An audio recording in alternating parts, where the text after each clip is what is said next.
ഇത് എൻ്റെ രണ്ടാമത്തെ സിനിമയാണ്. എൻ്റെ ആദ്യത്തെ സിനിമ 1001 നുണകളാണ്. അതുവഴിയാണ് ഞാൻ ഈ സിനിമയിലേക്ക് എത്തുന്നത്, ഫെമിനിച്ചി ഫാത്തിമ എന്ന് പറഞ്ഞ സിനിമയിലേക്ക്. അപ്പോൾ സിനിമയ്ക്ക് സ്റ്റേറ്റ് അവാർഡ് കിട്ടിയതിന് ശേഷമുള്ള ഒരു വലിയ ആദരവാണ് എനിക്ക് ഇവിടെ നിന്ന് കിട്ടിയത്. അതിന് മേലാറ്റൂരുള്ള എല്ലാവരോടും എൻ്റെ ഹൃദയത്തിൻ്റെ ഭാഷയിൽ ഞാൻ നന്ദി പറയാണ്.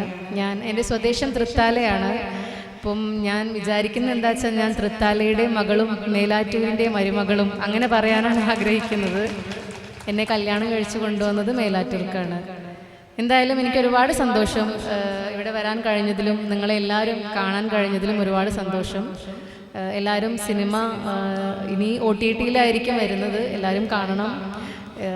പേര് ഫെമിനിച്ചി ഫാത്തിമ എന്നുള്ള പേര് നമുക്ക് ഭയങ്കര അട്രാക്റ്റീവായിട്ട് തോന്നാം, പക്ഷേ അതിൻ്റെ ഉള്ളിലെ കണ്ടൻറ്റ് എല്ലാവർക്കും ചിരിച്ച് ആസ്വദിച്ച് കണ്ട് രസിക്കാൻ പറ്റുന്നൊരു പടമാണ്. അത്ര വലിയ ഭൂകമ്പങ്ങളോ കോലാഹലങ്ങളോ ഒന്നുമുള്ള പടമല്ല, ചെറിയൊരു സിനിമയാണ്.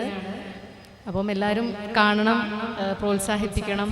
ആൻഡ് എന്നെ ഇവിടെ വിളിച്ച എല്ലാവർക്കും, വേദിയിലുള്ള വ്യക്തികൾക്കും എല്ലാവർക്കും ഒരുപാട് നന്ദി. Thank you.